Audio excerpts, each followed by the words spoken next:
আসসালামু আলাইকুম রহমতুল্লাহি ওবরকাতুহ। সম্মানিত দর্শক, ভোটের মাঠে চূড়ান্ত খেলা শুরু হয়ে গেছে। এতকাল যে সকল বিষয়াদি ছিল সেটি হলো জাস্ট একটা খেলা শুরু হওয়ার মতো টানটান উত্তেজনা। এখন খেলা শুরু হয়ে গেছে, ভোটের মাঠের খেলা। অবাক করার বিষয় হলো যে এখানে মূলত এক পক্ষ অ্যাকশন দেখাচ্ছে খেলতে গিয়ে, আর অন্য পক্ষ অ্যাকশন না দেখিয়ে, রিয়াকশন না দেখিয়ে তকদিরের উপর, কপালের উপর, ভাগ্যের উপর তারা নির্ভর করছে। তারা অপেক্ষা করছে যে সময় সবকিছুর মীমাংসা করবে। ২৫ তারিখে টার্গেট করে বিএনপির সমস্ত চিন্তা চেতনা এখন ২৫ তারিখ কেন্দ্রিক হয়ে গেছে। তারেক রহমান সাহেব দেশে আসবেন, তারপর ২৫, ২৬, ২৭ এই ৩ দিন মোটামুটি তিনি ব্যস্ত থাকবেন সংবর্ধনা গ্রহণ করার জন্যে। ২৮ তারিখ থেকে তিনি সিদ্ধান্ত নিতে পারবেন বা নিবেন। আর সেই ২৮ তারিখের মধ্যে তিনি সিদ্ধান্ত নেবেন। অনেকে চিন্তা করছেন যে যারা মনোনয়ন পেয়েছেন এটা বাদ হয়ে যেতে পারে। আবার অনেক আশা করছেন যে তারেক রহমান সাহেব দেশে আসলে তার মনোনয়ন হতে পারে। এই যে একটা আশা নিরাশার যে দোলাচল, এখানে কেউ কোনো অ্যাকশন দেখাচ্ছে না। একেবারে ২৫ তারিখের জন্য রুদ্ধশ্বাসে তারা অপেক্ষা করছে। এই গেল একটা গ্রুপ। এখন পর্যন্ত তফসিল যে পর্যায়ে রয়েছে সেই তফসিলের হিসাব অনুযায়ী মূলত ধরুন ২৯ তারিখে, ডিসেম্বর মাসের ২৯ তারিখে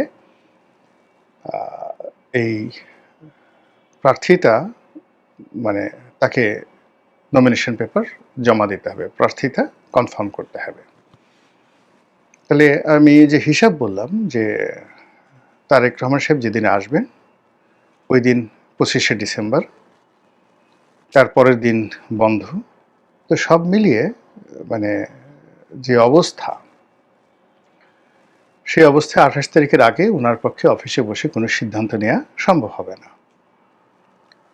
আর যদি আপনি অলৌকিক কিছু না ঘটেন তাহলে ২৮ তারিখে উনি সিদ্ধান্ত নিয়ে ২৯ তারিখে যে পদগুলোতে এখনো মনোনয়ন দেওয়া হয়নি আর যেগুলোতে অনেক আশা করছেন যে তারেক রহমান সাহেব এসে এগুলো সব উল্টে দিবেন, তারেক রহমান সাহেব তারপরে ভোটার হবেন, ইলেকশন করবেন। সেক্ষেত্রে তাদের এই যে এক্সপেকটেশন বা তাদের যে ইলিউশন, কল্পনা, এই কল্পনাকে যদি বাস্তবে রূপ লাভ নিতে হয় তাহলে ২৯ তারিখের যে তফসিল সেটি পেছাতে হবে। এখন বিএনপির পক্ষ থেকে এটি পেছানো সম্ভব হবে কি হবে না এটা নির্ভর করছে সরকারের উপরে আর সরকার সমর্থিত জামাতের উপর।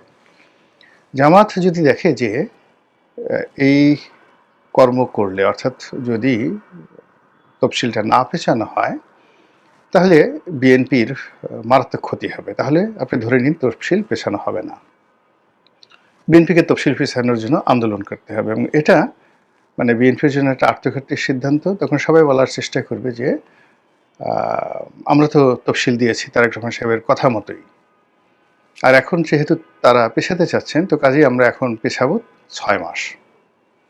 ৬ মাসের আগে পেছানো সম্ভব না। এর কারণ হলো এরপরই চলে আসবে পবিত্র ঈদুল ফিতর, কিছুদিন পরে ঈদুল আজহা, এরপর বর্ষাকাল, তারপরে শীতকাল না আসলে তো আমাদের দেশে নির্বাচন জমে না। বোঝার চেষ্টা করুন। তাহলে চিন্তা করুন অ্যাকশন, রিয়াকশন এবং যাকে বলা হয় ইলিউশন নিয়ে আমাদের যে ইলেকশন কমিশন, বিএনপি এবং জামাত এবং সরকারের মধ্যে কি ধরনের রসায়ন চলছে, জাস্ট আমি একটা ছোট্ট উদাহরণ দিলাম। দ্বিতীয় যে উদাহরণ সেটি হলো বেগম জিয়ার শারীরিক অবস্থা। তো তিনি এখন আইসিইউতে আছেন এবং ওসমান হাদির আহত হওয়ার পর থেকে সমস্ত মিডিয়া থেকে বেগম জিয়ার যে খবরাখবর সেটা ব্ল্যাক আউট হয়ে গেছে। আগে যেভাবে তার শারীরিক অবস্থা জানানোর বাধ্যবাধকতা ছিল, ঠিক সেই জিনিসটি আমি এই ওসমান হাদির ঘটনার পরে একটা দিনও দেখিনি। ২ নম্বর হলো যে মানুষ স্বভাবতই ভুলে যায়। আর মানুষের আবেগ যেখানে খুব প্রবল হয়, সেখানে বিবেক ধীরে, ধীরে কমতে থাকে। এখন এই বেগম জিয়া, একই বেগম জিয়া উনি যখন গৃহবধূ ছিলেন, তখন তাকে কেন্দ্র করে মানুষের এক ধরনের আবেগ ছিল। তিনি যখন বিরোধী দলীয় নেত্রী ছিলেন, এক ধরনের আবেগ, প্রধানমন্ত্রী আরেক ধরনের আবেগ। তিনি যখন জেলে গেলেন তখন আরেক ধরনের আবেগ। আবার তিনি এই সময়টিতে বিএনপির সুসময়ে এখন যে ধরনের কথাবার্তা, ইতিবাচক কথাবার্তা তার সম্পর্কে বলা হচ্ছে, এটাও একটা বিরাট আবেগ। আর এই যে বেগম জিয়াকে নিয়ে বিএনপির যারা লোকজন রয়েছেন তারা যে কথা বলছেন, তাকে মানে আওয়ামী লীগ যেভাবে বঙ্গবন্ধুকে সার্বজনীন নেতা বানানোর চেষ্টা করছে এবং শেষমেশ ফেল করেছে, আর বিএনপিও এখন ক্ষমতায় না থেকেও বেগম জিয়াকে দেশের অবিসংবাদিত এবং সার্বজনীন নেত্রী হিসেবে যেভাবে প্রতিষ্ঠিত করতে চাচ্ছে, জামায়াতের জন্য সেটা খুবই কষ্টকর। এই কারণ হলো জামায়াতের যে অহংকারের অলংকার, যে সকল নেতৃবৃন্দ, তারা সবাই এখন মরে যাওয়ার পরেও তাদেরকে লাঞ্ছিত করা হচ্ছে। তো লাঞ্ছিত করা হচ্ছে সেই যেন তেন লাঞ্ছিত নয়, ডাকসু ভবনের সামনে তাদের ছবি এঁকে, বিশ্ববিদ্যালয়ে তাদের ছবি এঁকে যাচ্ছে তাই যে কাজগুলো করা হচ্ছে, আর তার বিপরীতে বিএনপির একটা যাকে বলা হয় শ্রদ্ধার জায়গা আছে, এটা সঙ্গত কারণে জামাতের জন্য সুখকর নয়। তো সেই দিক থেকে যেটি হলো যে এই যে বেগম জিয়ার যে অসুস্থতা এবং উসমান হাদির ঘটনার পরে তাকে যে ব্ল্যাক আউট করে দেওয়া বা হয়ে যাওয়া, এটি কৌশল হতে পারে আর এটি প্রাকৃতিক হতে পারে, কিন্তু ঘটনা যাই হোক না কেন, মানুষ দীর্ঘদিন কোনো অসুস্থ মানুষকে নিয়ে মাতামাতি করে না। এমনকি নিজের বাবা মা দীর্ঘদিন যদি বিছানায় থাকেন, শয্যাশায়ী থাকেন, অনেক সন্তান বলেন যে আল্লাহ তুমি এই যে কষ্ট দিচ্ছ, এর সাথে তাকে উঠিয়ে নিয়ে যাও।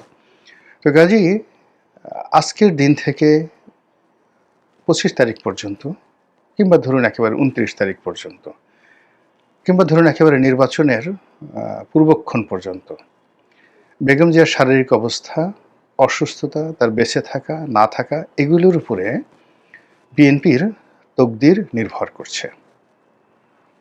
আর এই বিষয়টি এতটা সেন্সিটিভ, এই বিষয় নিয়ে আমি আর কথা বলতে চাচ্ছি না। গেল দুটো। অন্যদিকে যেটা হলো যে বিএনপির বিরুদ্ধে যে পক্ষ, তারা যে অ্যাকশনগুলো দেখাচ্ছে, সেই অ্যাকশনগুলো কিন্তু মানে রীতিমতো সারা বাংলাদেশকে তোলপাড় করছে। যেমন ধরুন ওসমান হাদির যে হত্যা প্রচেষ্টা, তো এর সঙ্গে বিএনপিকে জড়ানোর চেষ্টা, মির্জা আব্বাসকে জড়ানোর চেষ্টা, এটা আলটিমেটলি বিএনপির বিরুদ্ধে যতটুকু কাজ করেছে এতে কিন্তু বিএনপির শক্তিমত্তা স্তমিত করে দিয়েছে। তো এই যে ওসমান হাদিকে যারা এই গুলি চালিয়েছে, তারা আর যা হোক বিএনপির লোক নয়, এটা আপনি নিশ্চিত ধরে রাখেন। 2 নম্বর হলো যে তারা বিএনপির শত্রু। এখন কারা করেছে সেটা সবাই যেমন একবাকে বলার চেষ্টা করছে, ভারত থেকে হচ্ছে, আওয়ামী লীগ থেকে হচ্ছে, ভালো কথা, কিন্তু আওয়ামী লীগ তো বিএনপির বন্ধু নয়। তো কাজেই এখানে আওয়ামী লীগ বিএনপির বিরুদ্ধে অ্যাকশন দেখাচ্ছে, আর আওয়ামী লীগ সম্পর্কে বিএনপি শুধু চিন্তা করতে পারছে, রাগ হতে পারছে, ক্রোধ দেখাতে পারছে, পরিকল্পনা করতে পারছে, কোনো অ্যাকশন দেখাতে পারছে না। আর যে সকল অ্যাকশন দেখাতে পারছে সেটা তৃণমূলে আওয়ামী লীগের যারা নেতৃত্ব, তাদের আসলে ঘোড়ার ডিম, কিছুই হচ্ছে না, একটা পশমও তাদের স্পর্শ করা যাচ্ছে না। গ্রামে হয়তো রাগ হয়ে আপনি আওয়ামী লীগ কোনো নেতার গরু চুরি করছেন, গরু ধরে নিচ্ছেন, জবাই করছেন, কোনো আওয়ামী লীগের কর্মীর বাড়িঘরে হামলা চালাচ্ছেন, 2-4টে ধর্ষণের ঘটনা ঘটছে, লুটপাটের ঘটনা ঘটছে, এবং এগুলো মানে বিএনপির যে ভোট ব্যাংক, সেই ভোট ব্যাংকে আরও গজব তৈরি করছে। গেল এটা। যদি আওয়ামী লীগ না হয়ে এই ঘটনার সঙ্গে অন্য কেউ জড়িত থাকে, তৃতীয় পক্ষ, চতুর্থ পক্ষ, দেশি শক্তি, বিদেশি শক্তি, ওটা বিএনপির জন্য আরও মারাত্মক অ্যাকশন। তো এই অ্যাকশনের পরে আপনি ধরুন এই যে একটা বিজয় দিবস গেল, এই বিজয় দিবসে বিএনপির যারা প্রতিপক্ষ, তারা যে অ্যাকশনগুলো দেখিয়েছে, সেই অ্যাকশনের অ্যাগেনস্টে বিএনপি রীতিমতো বেকুব হয়ে গেছে। বিএনপির বড় বড় নেতারা যেভাবে অসহায় বোধ করেছে, এই 16ই ডিসেম্বর তারিখে। এবং কার্যত বিএনপি মানে এই তোষর নীতি, মানে এখন সবকিছু তারা ভালোয় ভালোয়, নরমে নরমে তারা করতে চাচ্ছে। তারা একবার বলতে পারেনি যে কেন কুচকাওয়াজ হলো না। তারা এই অনুষ্ঠানে সদলবলে বঙ্গভবনে যেতে পারেনি, রাষ্ট্রপতির পাশে তারা দাঁড়াতে পারেনি, এমনকি সেনাপ্রধানের পাশে তারা দাঁড়াতে পারেনি, অথবা ডক্টর মোহাম্মদ ইউনূসের পক্ষে দাঁড়াতে পারেনি। তারা অনেকটা কুলহারা রমণীর মতো হয়ে গেছে। তারা এনসিপির সঙ্গে যেতে পারছে না, জামাতের সঙ্গে যেতে পারছে না, আর একা একা জোরে জোরে হাত পিত্তেশও করতে পারছে না। অ্যাকচুয়ালি হোয়াট ইজ হ্যাপেনিং, কি ঘটছে বিএনপির মধ্যে, এটা নিয়ে আপনাকে কল্পনা করতে হবে। আপনি তাদের কোনো অ্যাকশন বা রিয়াকশন দেখতে পারছেন না, আর প্রতিপক্ষ এখানে রীতিমতো অ্যাকশন দেখাচ্ছে। এরপরে যেটি সেটি হলো বিএনপির শীর্ষ অনেকগুলো নেতৃবৃন্দ রয়েছেন, তাদেরকে টার্গেট করা হচ্ছে। টার্গেট বলতে হাদির মতো কোনো টার্গেট নয়, কিন্তু হাদির মতো টার্গেট হতে পারে এই ভয় বিএনপির অনেক নেতার মধ্যে যে ঢুকে গেছে, এতে কোনো সন্দেহ নাই। ইতিমধ্যে বিএনপির একজন প্রার্থী নির্বাচনের প্রতিযোগিতা থেকে নিজেকে প্রত্যাহার করে নিয়েছেন, আর আরও অনেকে নির্বাচনী এলাকায় যাওয়া বন্ধ করে দিয়েছেন, অনেকে রাত বিরেতে চলা বন্ধ করে দিয়েছেন। কিছু লোক আমরা ফেসবুকে দেখতে পাচ্ছি একেবারে মানে তাদের মুখে হাসি নেই, সবাই নেতা আসবেন 25 তারিখ পর্যন্ত অপেক্ষা করছে। তো এটা একটা অ্যাকশন, প্রতিপক্ষের অ্যাকশন, সেই অ্যাকশনে একটা আতঙ্ক তৈরি হয়ে গেছে। 2 নম্বর হলো যে ধরনের সাইবার যুদ্ধ বিএনপি নেতাদের বিরুদ্ধে করা হচ্ছে, অনেকে এর দ্বারা আক্রান্ত হয়েছেন, অনেকে মেজাজ হারিয়ে ফেলছেন।